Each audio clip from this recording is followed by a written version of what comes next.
Hello my dear students, मैं Dharmendra Singh online study channel में आप सभी का स्वागत करता हूं।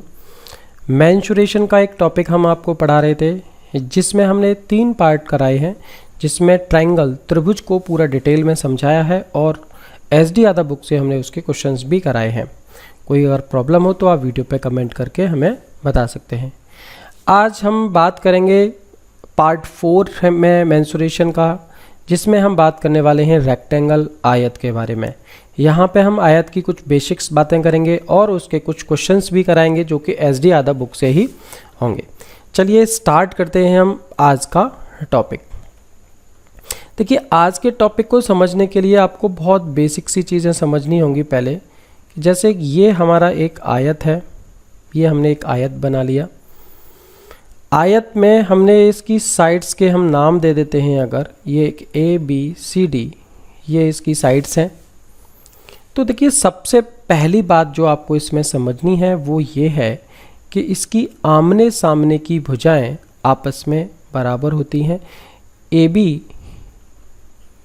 इक्वल होगा DC के एंड AD इक्वल होगा BC के। पहली बात तो आपको ये याद रखनी है। जैसे कि अगर मैं इसको L देता हूँ नाम, ये L लेंथ है, तो ये अगर ये B है तो ये भी B होगी। अब हम बात करने वाले हैं इसके ईच एंगल की। तो इसका ईच एंगल जो होता है वो 90 डिग्री होता है। ये इसके जो चारों एंगल होते हैं वो 90 डिग्री के होते हैं। Angle A is equal to angle B is equal to angle C is equal to angle D is equal to 90 degree. इसके चारों एंगल 90 डिग्री के होते हैं। और इसके जो डायगोनल होते हैं, देखिए यहाँ पे एक डायगोनल BD होगा और एक डायगोनल AC होगा। तो इसके जो डायगोनल होते हैं AC और BD ये भी आपस में इक्वल होते हैं और ये त्रिभुज को इस आयत को 2 इक्वल पार्ट्स में डिवाइड करते हैं। ठीक है, तो हम यहाँ से कह सकते हैं कि triangle ADC is equal to, ये वाला ट्रायंगल जो है ADC इज इक्वल टू होगा ट्रायंगल ABC। या फिर हम ऐसे भी बोल सकते हैं कि ABD, ये जो ट्रायंगल है ABD ये इक्वल टू होगा BCD। तो कहने का मतलब है दोनों जो डायगोनल होते हैं, अगर हम BD डायगोनल की बात करें तो ये भी 2 इक्वल पार्ट्स में डिवाइड करेगा। AC डायगोनल की बात करें तो ये भी 2 इक्वल पार्ट्स में ही डिवाइड करता है। अब यहाँ से हम इसकी देखो ज़्यादा हम यहाँ पे ज्योमेट्री नहीं पढ़ाने वाले, क्योंकि ज्योमेट्री का जहाँ हम टॉपिक समझेंगे वहाँ हम ये सारी चीज़ें समझने वाले हैं। यहाँ पे हम बिल्कुल इसकी बेसिक्स बातें करेंगे। तो रेक्टेंगल में अगर हम बात करनी है तो सबसे पहले जो हमारा मेंस्ट्रुएशन में इसका जो यूज़ है वो हमारा क्या होता है कि जैसे इसकी लेंथ L, ये लेंथ L है, ये विड्थ इसकी B है। तो जो इसकी परिमाप होती है, पेरीमीटर जो होती है, परिमाप क्या होगी, पेरीमीटर क्या होगी, इसकी चारों तरफ की साइड का सम हो जाएगा। तो ये हो जाएगा ट्वाइस L प्लस B, जिसको हम चाहें तो ट्वाइस लंबाई प्लस चौड़ाई, इस तरीके से हम लिख सकते हैं। यहीं से इसका क्षेत्रफल की अगर हम बात करते हैं, एरिया की अगर हम बात करते हैं, तो एरिया जो होता है वो बेस इंटू हाइट होता है। इसका एरिया होता है बेस इंटू हाइट, और यहाँ पे बेस L है, हाइट को हम यहाँ B कहेंगे तो ये L भी हो जाएगा, जिसे हम कह सकते हैं लंबाई गुणा चौड़ाई। तो ये इसका क्षेत्रफल होता है। अब बात करते हैं हम इसके डायगोनल की। तो डायगोनल में आप देख रहे हैं कि ये एक 90 डिग्री बनता है और ये सामने एक कर्ण है, इसका हाइपोथेनस है। तो ये जो विकर्ण होता है इसको हम विकर्ण कहते हैं, और ये विकर्ण जो होता है वो होता है under root L square plus B square by use of Pythagoras. Pythagoras से हम इसको लिख सकते हैं। तो ये बहुत बेसिक सी चीज़ें हैं, ये आपको समझ में आनी चाहिए यहाँ से। ठीक है, अगर कोई कन्फ्यूजन है तो आप इसको पूछ सकते हैं, इसके बारे में आप वीडियो पे कमेंट कर सकते हैं। ये इसके जो डायगोनल होते हैं ये दोनों आपस में बराबर भी होते हैं। और मैं यहाँ पे बोलूँ कि अगर डायगोनल D1 है और एक डायगोनल D2 है तो इन दोनों के स्क्वायर का जो सम होता है वो क्या होता है, वो आप थोड़ा सा यहाँ पे समझ लीजिए। तो वो होता है twice L square plus B square. ये भी थोड़ा सा आपको याद रखना है, कहीं कहीं इसका भी हम यूज़ करने वाले हैं कि दोनों डायगोनल के स्क्वायर का जो सम है वो twice L square plus B square होता है। ठीक है, तो इतना आप समझ सकते हैं इसको, क्योंकि यहाँ पे आप जान रहे हैं कि जो D1 होगा, D1 स्क्वायर वो L square plus B square होगा, D2 भी L square plus B square होगा, तो twice L square plus B square इनके सम भी हो जाएगा। तो ये बहुत बेसिक सी बातें हैं जो आपको रेक्टेंगल आयत के बारे में पता होना ज़रूरी थी। अब देखिए यहाँ पे हम क्वेश्चंस की इसकी बात करते हैं। ये SD यादव से ही लिए हुए क्वेश्चन है आपके। क्वेश्चन नंबर 42 है, एक आयत ABCD की भुजा AB को XYZ बिंदुओं के द्वारा 4 भागों में विभाजित किया गया है।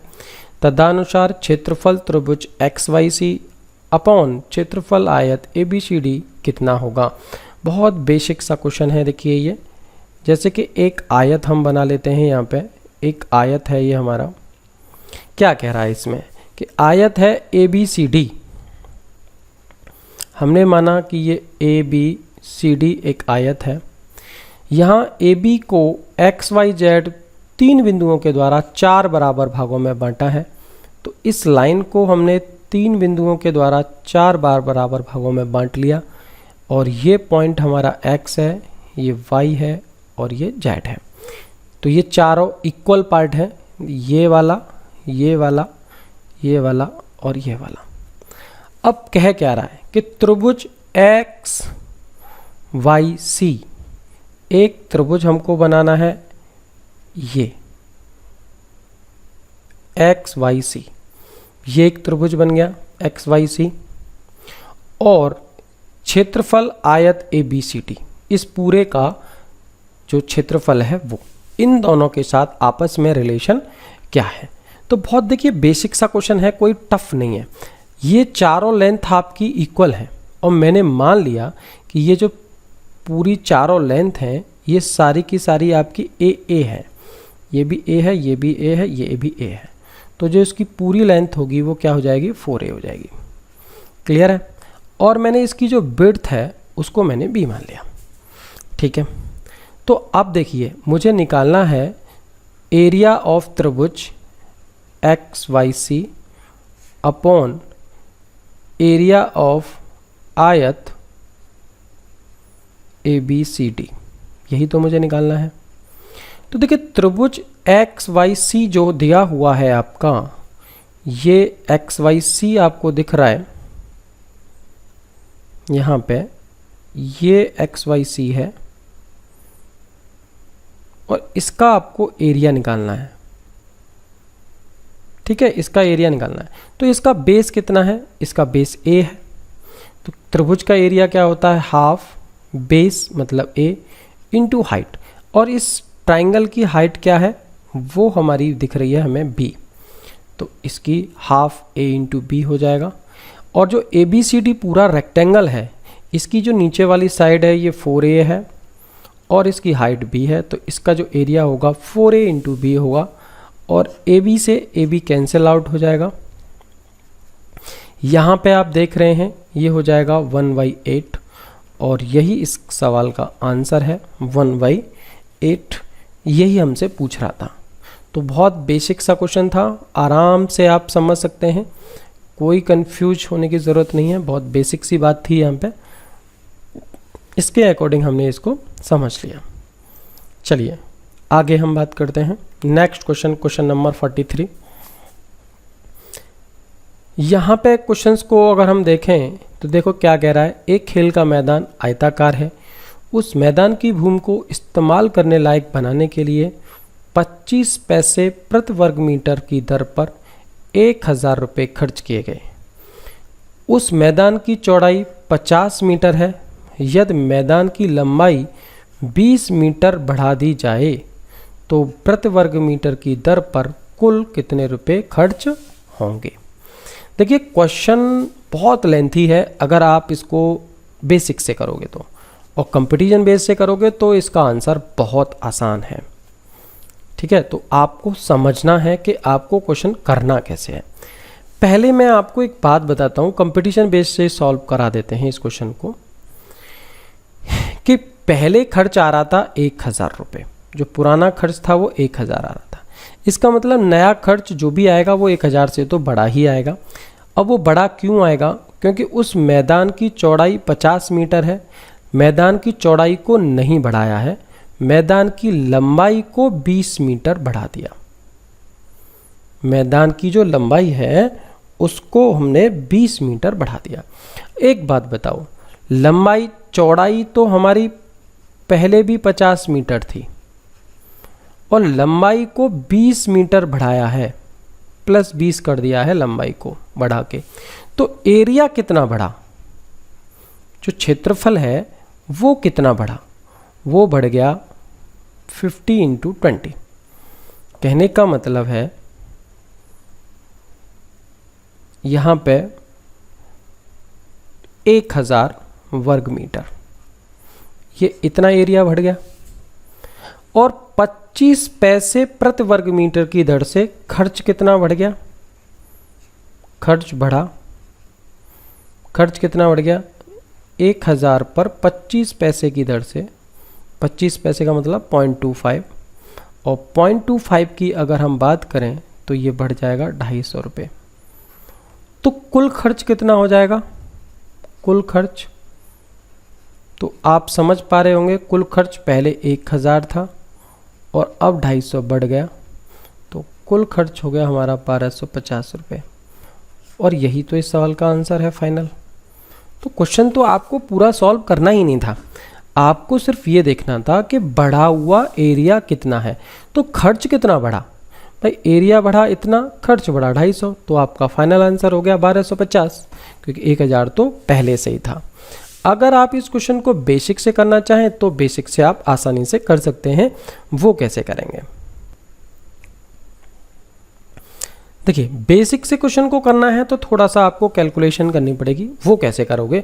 उसके लिए आप कह सकते हो कि 25 पैसे प्रति वर्ग मीटर की दर से 1000 रुपये खर्च हुआ, तो इसका मतलब जो एरिया था वो कितना था? 1000 रुपये पर खर्च था 25 पैसे का, तो एरिया कितना था? एरिया आपका यही था, 1000 × 100/25। इससे हम कहें तो इसको 4 टाइम डिवाइड कर सकते हैं। ठीक है, और एरिया आपका हो गया 4000 वर्ग मीटर। जबकि इसमें आपकी जो चौड़ाई थी वो 50 दे रखी थी, तो लंबाई गुणा चौड़ाई ये हमारा एरिया होता है, और ये 4 था, तो यहाँ से लंबाई बराबर निकल आएगी 4000/50, 1 0 से 1 0, और ये आ जाएगा 80 मीटर लंबाई। अब जो नई लंबाई है वो क्या हो गई? नई लंबाई 20 मीटर बढ़ा दी, मतलब 80 + 20 बराबर 100 मीटर कर दी। तो नया एरिया क्या हो जाएगा? नया क्षेत्रफल वो हो जाएगा 100 × ये तो लंबाई हो गई, चौड़ाई तो हमारी 50 ही है, बराबर 5000 वर्ग मीटर। तो यहाँ से खर्च कितना होगा? और वो हो जाएगा 5000 × 0.25, और आंसर आ जाएगा 1250 रुपये। तो ये हमारा बेसिक तरीका था, और जो हमने पहले बताया था आपको वो हमारा कंपटीशन का तरीका है, वहाँ से हम डायरेक्ट आंसर निकाल सकते हैं। तो दोनों मेथड हमने आपको समझा दिए हैं, आप दोबारा से एक बार दोनों मेथड को समझ सकते हैं। नेक्स्ट क्वेश्चन की बात करें।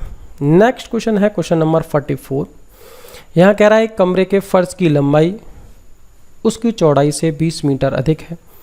यदि फर्श का क्षेत्रफल तब भी ये परिवर्तित रहता है जब लंबाई 10 मीटर कम कर दी जाती है और चौड़ाई 5 मीटर बढ़ा दी जाती है, तदनुसार फर्श का क्षेत्रफल कितना है? तो बहुत देखो बेसिक सी बातें हैं कि पहले जो चौड़ाई है वो हम मान लें अगर हमारी b थी, तो लंबाई उस चौड़ाई से 20 मीटर अधिक थी, इसका मतलब लंबाई b प्लस 20 हो गई, तो इसका एरिया कितना हो गया, b इंटू बी प्लस 20। दोबारा में क्या कह रहा है, जब लंबाई 10 मीटर कम कर दी जाती है, कहने का मतलब है नई लंबाई b प्लस 20 न होके b प्लस 10 कर दी जाती है और चौड़ाई को 5 मीटर बढ़ा दिया जाता है, b प्लस 5 कर दिया जाता है, तो उसके बाद भी क्षेत्रफल अपरिवर्तित रहता है, मतलब दोनों एरिया इक्वल रहते हैं। तो बताइए यहाँ से ये एरिया कितने हैं। तो बहुत आसान क्वेश्चन था, आप यहाँ से बस इसको सॉल्व कर लीजिए। B square plus 20b is equal to B square plus 15b plus 50, B square से B square cancel, 5b is equal to 50 और b इज इक्वल टू 10। तो जो इसका एरिया होगा वो आप वैल्यूज़ लग दिए, 10 इंटू 10 प्लस 20 और आंसर हो जाएगा 300। तो बहुत आसान सा ही क्वेश्चन था, ये आपकी समझ में आ गया होगा, कोई इतना टफ चीज़ नहीं है, बहुत बेसिक सी बात थी।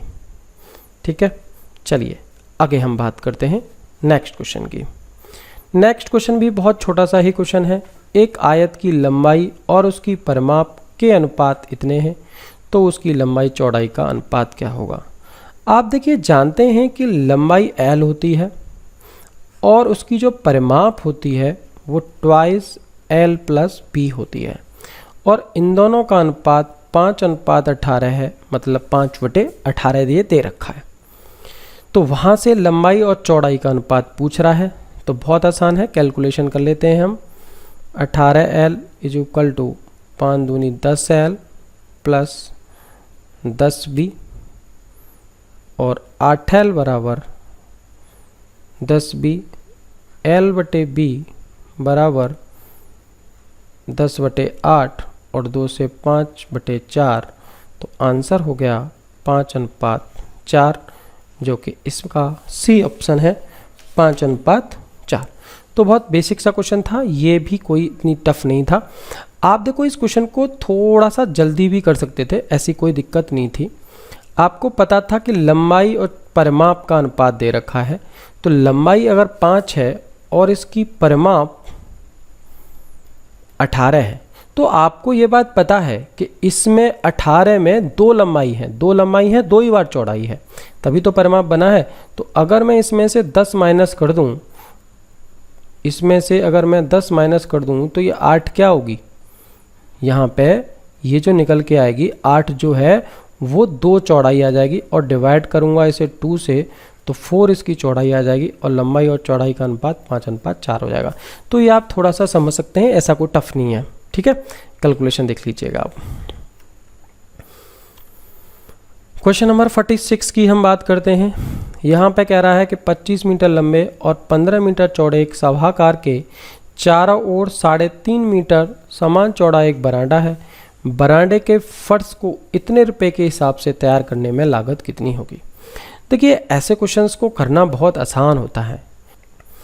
इसको देखिए आप, यहाँ पे कह रहा है कि इसकी जो अंदर वाली लंबाई है वो मान लीजिए हमने 25 मान ली है, और इसकी अंदर वाली चौड़ाई 15 मान ली है, और जो ये रास्ता दिया हुआ है ये रास्ता 3.5 मीटर चौड़ा है, चारों तरफ है।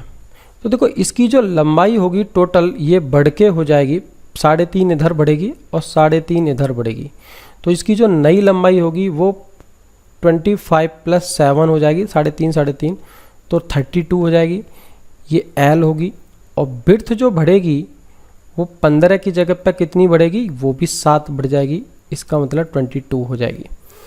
तो इस रास्ते का जो एरिया होगा वो एरिया रिक्वायर्ड जो एरिया है हमारा वो क्या होगा, वो होगा पूरे बड़े वाले रेक्टेंगल का एरिया 32 × 22 माइनस छोटे वाले रेक्टेंगल का एरिया, ये हमारा इसका एरिया निकल आएगा। और उसके अकॉर्डिंग 27.5 ये रेट है, इस रेट के अकॉर्डिंग इसका खर्चा क्या होगा वो हमारा आंसर हो जाएगा। तो हम क्या करने वाले हैं, इस पूरे में 27.5 का हम मल्टीपल कर देंगे। 27.5 को हम चाहें तो 55/2 भी लिख सकते हैं, ठीक है, क्योंकि इससे कैलकुलेशन हमारी थोड़ी सी आसान रहेगी।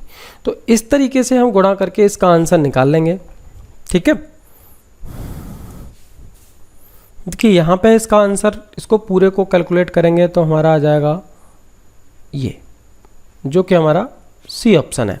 बट ये कैलकुलेशन थोड़ी सी हार्ड हो जाती है। मैं आपको इसके लिए एक और तरीका बहुत आसान सा बताता हूँ कि कभी भी अगर कोई रास्ता बाहर की तरफ हो तो जो रिक्वायर्ड एरिया होगा रास्ते का वो क्या होगा, ट्वाइस इनटू उस रास्ते की चौड़ाई हम करेंगे, क्योंकि दोनों साइड है, और जो लंबाई और चौड़ाई है उन दोनों को ऐड कर देंगे, और इस ट्वाइस ऑफ 3.5 को हम अंदर भी ऐड कर देंगे, और यही होगा 7 × 47, ये हो जाएगा हमारा रिक्वायर्ड एरिया। और इसमें हम मल्टीपल कर देंगे 27.5 मतलब 55/2 का, और ये पूरा जो आंसर आएगा ये आ जाएगा ये वाला, ठीक है। तो इस तरीके से हम इस क्वेश्चन को बहुत आसानी से निकाल सकते हैं। अगर ये मेथड किसी को बच्चे को समझने में दिक्कत हो तो वीडियो पे कमेंट कर देना, मैं इसको और डिटेल में समझा दूंगा। बहुत आगे इस चैप्टर को हम बहुत आगे पढ़ने वाले हैं, तो आपको दिक्कत नहीं होगी। क्वेश्चन नंबर 27 की हम बात करें। एक आयत की लंबाई 20 सेंटीमीटर है, क्षेत्रफल 200 है, तो आपको दिख रहा है यहाँ से हम विड्थ निकाल सकते हैं।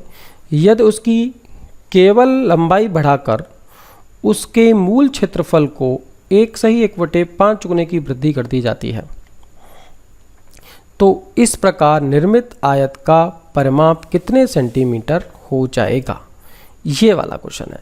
तो देखो, बेसिक से करना क्वेश्चन को अलग तरीका होता है, कंपटीशन बेस से करना एक अलग तरीका होता है, ये आपको समझना पड़ेगा। पहले तो मैं आपको देखो बेसिक से बताता हूँ। बेसिक से आप देख पा रहे हैं कि लंबाई है 20 और जो एरिया है वो है 200, तो यहाँ से हम विड्थ निकाल सकते हैं। विड्थ होगी हमारी 10, क्योंकि width into length into width area होता है। तो लेंथ भी पता है हमें, विड्थ भी पता है, इसका मतलब विड्थ को हमको कुछ चेंज नहीं करना है, इतना ही रहना है। अब क्या कर रहे हैं हम कि जो इसके एरिया को 1/1/5 गुने की वृद्धि कर देते हैं, तो जो न्यू एरिया होगा हमारा, मैं बिल्कुल प्योर बेसिक बता रहा हूँ पहले, फिर कंपटीशन बेस्ड बताऊँगा, ठीक है, पूरा जरूर देखिएगा। तो न्यू एरिया क्या हो जाएगा, 200 × 1/5 की वृद्धि कर दी तो 6/5, और यहाँ से ये हो जाएगा 240, ये न्यू एरिया हो गया। तो न्यू एरिया जब हमने 240 किया, लेकिन हमारी विड्थ यहाँ पे भी इस 240 के साथ जो हमारी लेंथ थी वो बदली है, विड्थ नहीं बदली है। लेंथ इंटू विड्थ हमारा अब 240 हो गया, जबकि हमारी विड्थ 10 ही है, तो इसका मतलब हुआ लेंथ हो गई 24, तो लेंथ हमारी पहले से बढ़ गई, ठीक। तो इसकी जो परिमाप है वो क्या होगी, तो आप यहाँ पे बहुत आसानी से निकाल सकते हैं कि जो परिमाप होती है वो होती है ट्वाइस L + B और ट्वाइस 24 + 10, और ये हो जाएगा 34 का डबल 68। तो ये इस साल का आंसर भी है 68। तो क्वेश्चन तो इजी है, ये हमारा बेसिक तरीके से हमने निकाल दिया इस क्वेश्चन को, ठीक है। लेकिन इसको और भी तरीके से हम करेंगे। देखिए, और एक तरीके से हम करेंगे, बहुत इजी तरीका होगा। आप एक बात बताइए, क्षेत्रफल 1/1/5 मतलब 6/5 गुना हो रहा है क्षेत्रफल, जबकि केवल लंबाई को बढ़ाया है, चौड़ाई को तो बढ़ाया नहीं है। तो इसका मतलब लंबाई पहले 20 थी, तो नई लंबाई भी तो 6/5 हो जाएगी। इसका मतलब नई लंबाई क्या हो जाएगी, 24, ये लंबाई हो जाएगी। विड्थ वही रहनी है जो थी पहले से, तो यहाँ से इन दोनों का ऐड क्या हो गया, L + B 34, और जो परिमाप होती है वो क्या होती है, L + B का डबल होती है, तो इसका डबल कर दिया। आंसर कितना हो गया, 68 हो गया आंसर। सब कैलकुलेशन करने की ज़रूरत ही नहीं है, यही हमारा आंसर है। तो क्वेश्चन को थोड़ा सा हमको समझना है और कुछ नहीं है, ज़्यादा दिमाग लगाने की ज़रूरत नहीं है यहाँ पे, ठीक है। चलिए आगे बात करते हैं। नेक्स्ट क्वेश्चन है क्वेश्चन नंबर 48। यदि एक आयत का क्षेत्रफल ये है इतने वर्ग सेंटीमीटर, तो उसकी संभावित परिमाप क्या होगी। तो आप एक बात बताइए, अगर क्षेत्रफल ये है तो ये जो क्षेत्रफल है ये क्या होगा, ये लंबाई गुणा चौड़ाई होगा L इंटू बी, ये बराबर क्या होगा L इंटू बी होगा। इसका मतलब है ये दो फैक्टर्स का मल्टीपल है, तो क्यों ना इसके हम फैक्टर कर दें। तो एक्स स्क्वायर प्लस 7x के अगर हम फैक्टर करेंगे तो कैसे करेंगे, तो हम इसको कर सकते हैं x square plus 2x plus 5x plus 10 और x common x plus 2 plus 5 common x plus 2 और फैक्टर हो गए x प्लस 2 x प्लस 5, और ये दोनों फैक्टर ही तो लेंथ और विड्थ हैं। इसका मतलब हमारे पास लेंथ भी आ गई और विड्थ भी आ गई, तो इसकी परिमाप क्या होगी। तो ये बात हम जानते हैं कि पैरामीटर जो होती है वो ट्वाइस L प्लस बी होती है। तो ट्वाइस L हमने मान ली x प्लस 2 है और विड्थ मान ली x प्लस 5, उससे कोई फ़र्क नहीं पड़ेगा, किसी को L मान लो किसी को B। तो ये कैलकुलेशन हमारी जो होगी अंदर अगर हम इसको कैलकुलेट करें तो ये हो जाएगी 2x प्लस 7 और 2 का मल्टीपल अंदर करेंगे तो 4x प्लस 14, और ये हमारा आंसर होगा 4x प्लस 14। तो बहुत आसान सा क्वेश्चन था, इजी था, बस आपको फैक्टर करने थे। क्वेश्चन नंबर 48 के बाद 49 पे आ जाते हैं हम। यहाँ पे देखिए क्या कह रहा है, एक आयताकार परिपथ बोर्ड है, एक आयताकार है जिसकी इतनी सेंटीमीटर चौड़ाई है, इतने सेंटीमीटर परिमाप है और इतने वर्ग सेंटीमीटर इसका क्षेत्रफल है। तो निम्नलिखित में से क्या सही है। भाई बहुत आसान है, देखो चौड़ाई है W, उसको हम B मानते हैं, ये W है। परिमाप जो होती है परिमाप को हम मानते हैं ट्वाइस L प्लस बी, और जो कि हमें दे रखी है P। और एरिया क्षेत्रफल वो होता है L इंटू बी, जो कि हमारा दे रखा है K। अब हमारे पास ये 3 कैलकुलेशंस के क्वेश्चंस में हमें दे रखी हैं, इन तीनों में रिलेशन निकालना है। तो एक बात बताइए, यहाँ से मैं L इंटू बी की जगह W पुट कर सकता हूँ इज इक्वल टू K, और L इज इक्वल टू हो जाएगा K अपॉन W। अब मैं इस इक्वेशन की बात करता हूँ, ट्वाइस L का मतलब K upon W plus B का मतलब W is equal to P। अब क्या करेंगे हम यहाँ LCM ले लेंगे हम, K plus W square upon W is equal to P, और ये हो जाएगा 2K plus 2W square is equal to WP। अब इसको पूरी एक इक्वेशन अगर हम बनाएं तो 2W square minus WP plus 2K is equal to 0, ये हमारी बनेगी एक इक्वेशन। तो अब ये देख लीजिए कहाँ पे बनना है, ये 2W स्क्वायर माइनस PW, ये तो माइनस 2K है, ये नहीं है, 2W square minus PW plus 2K, तो ये ऑप्शन हमारा पूरा बनना है।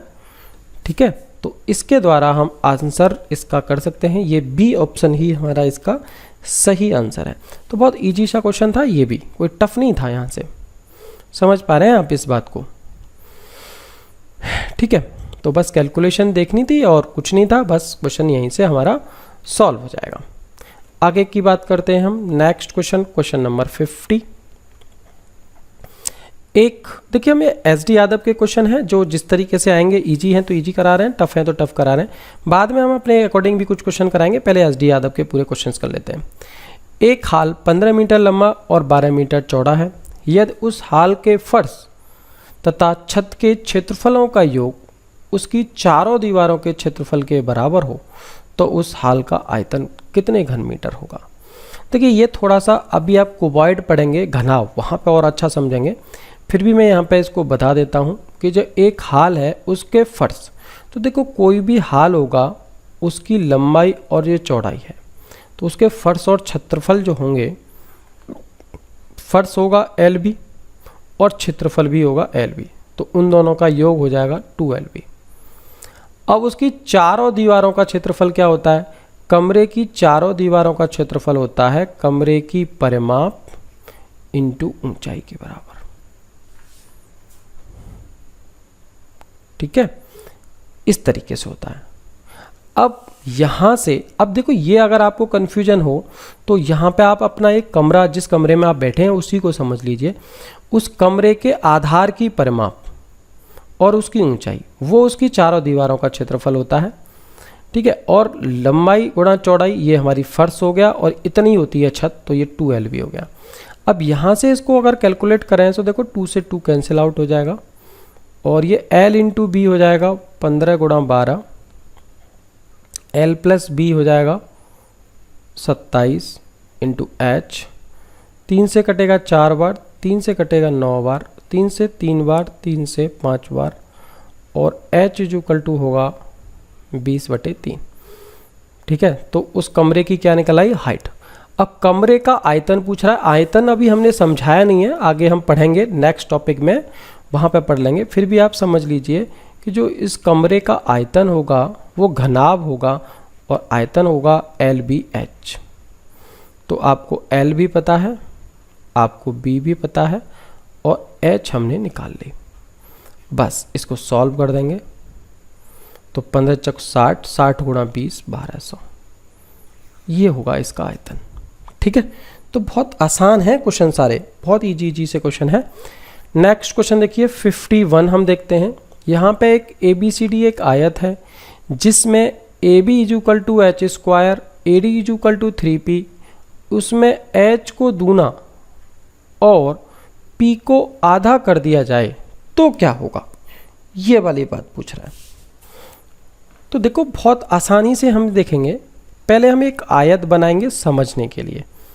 ये एक आयत है और इसमें ये A है, ये B है, ये C है, ये D है। तो देखो AB जो है ये दे रखा है H स्क्वायर, और AD जो दे रखा है 3P। ठीक है, तो इसका जो एरिया होगा वो क्या होगा? तो यहाँ पे एरिया हो जाएगा base into height 3P into H square, यही तो रहेगा एरिया। दोबारा में क्या कहता है कि वो यही वाला हमारा आयत बना हुआ है, ये A है, ये B है, ये C है, ये D है। यहाँ पे H को दूना कर दिया। अब ये जो H है ये दूनी हो गई, मतलब ट्वाइस H बन गई।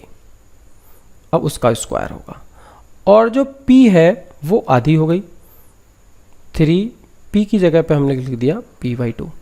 तो जो इसका एरिया होगा वो क्या होगा भाई? तो इसका एरिया भी बेस इंटू हाइट होगा, तो 3P/2 इंटू 4H स्क्वायर, और इससे ये कट गया 2 टाइम्स। अगर मैं इसको 2 को आगे लिखूं और फिर 3P इंटू H स्क्वायर करूँ तो ये एरिया और ये एरिया इसका हो गया डबल। तो यही पूछ रहा है कि क्षेत्रफल क्या हो जाएगा? 2 गुना हो जाएगा। तो बहुत इजी सा ही क्वेश्चन था ये भी। ठीक है, तो आप यहाँ से इस क्वेश्चन को समझ सकते थे। चलिए नेक्स्ट क्वेश्चन देखते हैं हम। क्वेश्चन नंबर हमारा है 52। यहाँ पे क्या कह रहा है? ABCD एक आयत है। देखिए एक आयत बना लेते हैं।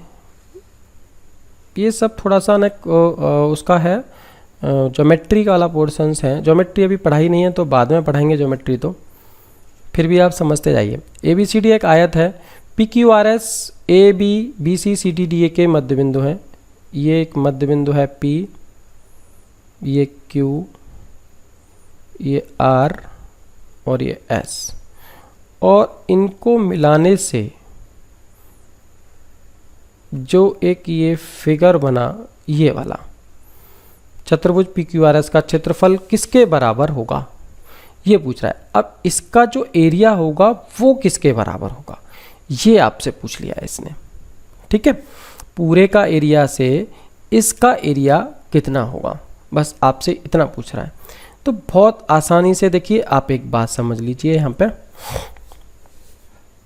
कि देखिए एक बात समझिए कि जैसे ये मैं मान लूँ कि ये मेरी 2 मीटर थी, तो ये 1 और 1 है, तो ये भी 1 और 1 ही होगी क्योंकि ये आधे आधे हैं, मिड पॉइंट है।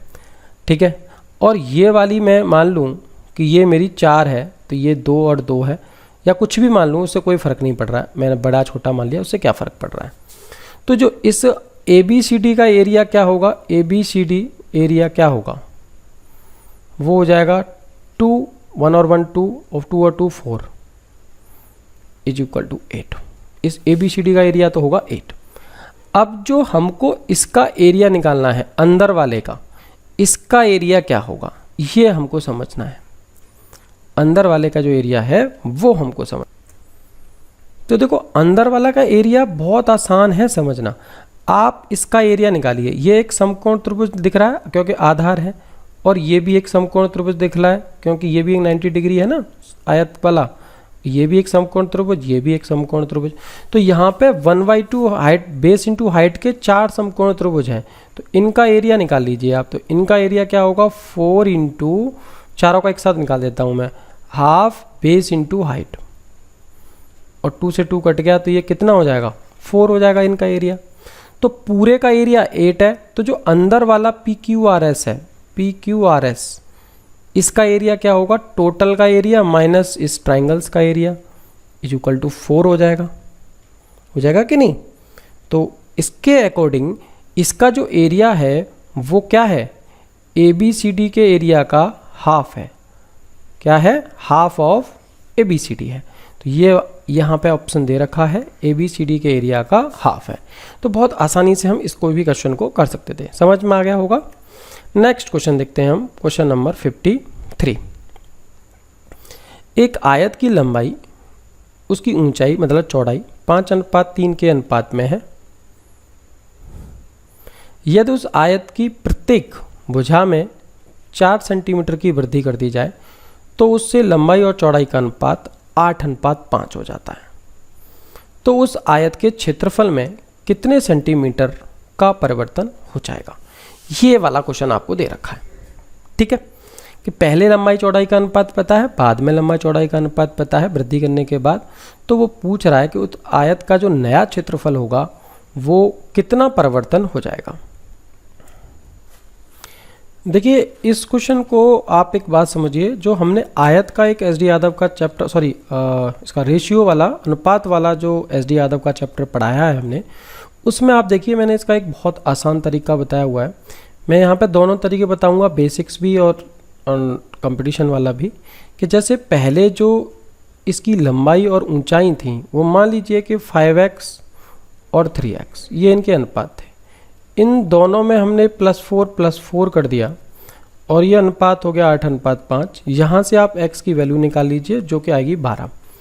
लेकिन यहाँ से कैलकुलेशन करना वैसे आसान है लेकिन थोड़ा लेंथी है। मैंने आपको एक चैप्टर समझाया होगा पूरा अनुपात वाला, वहाँ पे देखिए मैंने बहुत सारे मेथड आपको बताए हैं कि 5:3 से 8:5 करना है और 4 ऐड करने के बाद आना है। दोनों में बराबर का एडिंग हो रही है 4। तो ये 4 अगर ऐड हो रहा है तो आप यहाँ से क्रॉस प्रोडक्ट करेंगे 25 माइनस ये वाला क्रॉस प्रोडक्ट 24। इसी तरीके से ये वाला क्रॉस प्रोडक्ट करेंगे 32 और ये करेंगे 20। तो यहाँ से 1 आएगा और यहाँ से 12, तो 1 = 12 हो जाएगा। इसीलिए जो ओरिजिनल नंबर हैं, जो संख्याएं हैं, वो 12×5 = 60 और 12×3 = 36 थी। और जो न्यू नंबर्स थे वो 4 बढ़े हुए थे, तो 64 और 40 थे। तो ये आसानी से हम निकाल सकते हैं, या आप ऐसे करके निकाल लीजिए तो भी आपका x की वैल्यू निकल आएगी। अब उसमें यही पूछ रहा है कि तो उस आयत के क्षेत्रफल में कितना चेंजिंग हो जाएगा। तो पहले जो क्षेत्रफल होगा वो 60 × 36 होगा, और जो यहाँ क्षेत्रफल होगा वो 64 × 40 होगा। अब जो यहाँ पे चेंजिंग आएगी, इसमें जो चेंजिंग होगी वही हमारे इसके आंसर हो जाएंगे। तो हम 0 और 6 36 18 3 21 2 2160 होगा। और इसको जब हम सॉल्व करेंगे 4 16 और 24 25, तो ये कितना प्लस हो जाएगा, यहाँ से आप देख रहे हो प्लस हो जाएगा ये 400। तो यही इस सवाल का आंसर हो जाएगा, ठीक है। तो इस तरीके से हम क्वेश्चंस को कर सकते थे, और ये हमारा क्वेश्चन था 53। नेक्स्ट क्वेश्चन की अगर हम बात करते हैं 54। एक आयताकार प्लॉट की परिमाप आपको पता है, क्षेत्रफल पता है, प्लॉट के आयाम पूछ रहा है। बहुत आसान है भाई। ट्वाइस L + B आपको पता है 48, इसका मतलब L + B आपके हो गए 24, और क्षेत्रफल का मतलब है L × B, वो आपको पता है 108। तो आप चाहें तो यहाँ से फैक्टर्स करके देख लीजिए या ऑप्शन से करके देख लीजिए कि इनमें से किन का सम 24 है। देखिए इन दोनों का सम तो 24 है ही नहीं, और इन दोनों का सम 24 है ही नहीं, इन दोनों का सम 24 है ही नहीं, सिर्फ 18 और 6 इसका 24 है और इनका सम प्रोडक्ट भी 108 है। तो आंसर हो जाएगा ए ऑप्शन। आप बाकी चाहें तो इन दोनों से सॉल्व करके भी कर सकते हैं, आप फॉर्मूला लगा के भी सॉल्व कर सकते हैं, जैसे आपको सही लगे वैसे भी आप कर सकते हैं। 108 के फैक्टर करके देख लीजिए, इसको मिला के देख लीजिए तो भी आपका आंसर आ जाएगा। अगर सॉल्व करेंगे तो आप आइडेंटिटी का यूज़ कर लीजिए, एल प्लस बी का whole square minus L minus B का whole square is equal to 4LB। इसके द्वारा भी आप एल और बी के वैल्यूज़ निकाल सकते हैं, लेकिन इतना ज़रूरी नहीं है, बस हम ऑप्शन से ही करेंगे, बहुत आसान है, सीधा दिख रहा है। तो क्वेश्चन को करने का तरीका आप समझ लीजिए बस। आप चाहें तो यहाँ से इसके फैक्टर भी कर सकते हैं 108 के, और उसमें से 24 देख सकते हैं, बाकी ऑप्शन से कर सकते हैं। क्वेश्चन नेक्स्ट है 55। देखिए यहाँ पे कह रहा है कि आयत की लंबाई 30 है, क्षेत्रफल इतना है। यदि उस आयत की क्षेत्रफल केवल उसकी लंबाई को बढ़ाकर मूल क्षेत्रफल को इतना गुना कर दिया जाता है तो नया परिमाप क्या होगा। ऐसा ही क्वेश्चन तो हम सेम कर चुके हैं भाई, लंबाई को ही सिर्फ बढ़ा रहे हैं तो न्यू लंबाई कितनी हो जाएगी 5/4, और इसको अगर हम सॉल्व करेंगे तो ये हो जाएगी 2, और इससे अगर इसे करेंगे तो 15, 75/2 37.5, ये हो जाएगी न्यू लेंथ। और जो पुराना हमारा एरिया पता है हमें 72 है और लेंथ है 30, तो यहाँ से जो विड्थ है वो 24 आ जाएगी। ठीक है, तो अब हमें नई परिमाप निकालनी है, तो इन दोनों को ऐड करके डबल कर देंगे। तो इन दोनों को ऐड करने पर कितना आएगा 7 4 11 3 5 और 6, और इंटू कर देंगे डबल। 60 दूनी 120 और 1.5 दूनी 3 123। तो इस तरीके से बहुत आसानी से, ऐसा मैं क्वेश्चन करा चुका हूँ, इस वजह से मैंने पूरा सॉल्व नहीं कराया, आप देख लीजिएगा इसको। ठीक है, तो इसका आंसर आ जाएगा 1 2 3। यहाँ पे एक और क्वेश्चन है, क्वेश्चन नंबर हमारा 56 की हम बात कर लेते हैं। क्वेश्चन नंबर 56 में कह रहा है कि आयत की मैदान की लंबाई और चौड़ाई का अनुपात, चौड़ाई तथा लंबाई उल्टा दे रखा है, अनुपात 3:4 है, मतलब B अनुपात L ये दे रखा है 3:4। उस मैदान का क्षेत्रफल 1/12 हेक्टेयर है। तो जो एरिया होता है वो होता है L into B, L into B, और ये है 1/12 हेक्टेयर, और एक हेक्टेयर में 10,000 वर्ग मीटर होते हैं। तो L इंटू बी हो जाएगा इतना। तो उस मैदान की चौड़ाई कितनी है, बस इतना निकालना है। तो बहुत आसान सा है, आपको ये दिख रहा है यहाँ पे। मान लीजिए ये 3x है, ये 4x है, कैसे भी मत करिए, सिंपल कर लीजिए। तो ये हो जाएगा 12x square is equal to 1/12 into 10,000, और x square is equal to हो जाएगा 10,000 अपॉन 12 इंटू 12, और x की वैल्यू हो जाएगी 100 अपॉन 12। ठीक है, तो ये x की वैल्यू निकल आएगी। तो उस मैदान की चौड़ाई कितनी है, तो चौड़ाई है 3x। जब x हमको पता है तो 3x भी निकाल सकते हैं। तो 3 इंटू 100 अपॉन 12, 3 से 4, 4 से 25, आंसर आ जाएगा 25 मीटर। तो इजी सा क्वेश्चन है ये भी, आपको कैलकुलेशन करनी है बस। नेक्स्ट क्वेश्चन है इसका 57। इसमें कह रहा है कि 18/12 सेंटीमीटर के आकार के फोटो को परिवर्तित किया गया है जिससे उसकी लंबाई 27 सेंटीमीटर हो जाती है, तो चौड़ाई कितनी होगी। भाई बहुत आसान है ये क्वेश्चन। यहाँ पे 18/12 का है, मतलब लेंथ जो है 18/12 है। ठीक, अब इस लेंथ को 27 कर दिया तो चौड़ाई को कितना कर देंगे, बस इतना ही तो समझना है। तो इसी रेशियो में, जिस रेशियो में ये हैं उसी रेशियो में ये भी आगे बढ़ जाएगी। तो आप इसको देख सकते हो, 9 दूनी 18, 9 3 27, और 2 से कट गया 6 बार, तो b बराबर 6 3 18। तो इसका जो 57 का आंसर होगा वो 18 हो जाएगा। ठीक है, रेशियो थोड़ी ना चेंज होगा, पहले जो रेशियो था 18/12 में वही रेशियो रहेगा 27/b में, जो भी होगी। तो बस रेशियो के अकॉर्डिंग हमने हल कर लिया। नेक्स्ट क्वेश्चन देखते हैं 58। एक आयत की परिमाप उसकी लंबाई क्रमशः इतनी है। परिमाप पता है आपको 2l प्लस b होती है और ये 40 है, और उसकी लंबाई मतलब l आप भी आपको पता है, तो l का मतलब 12 पता है।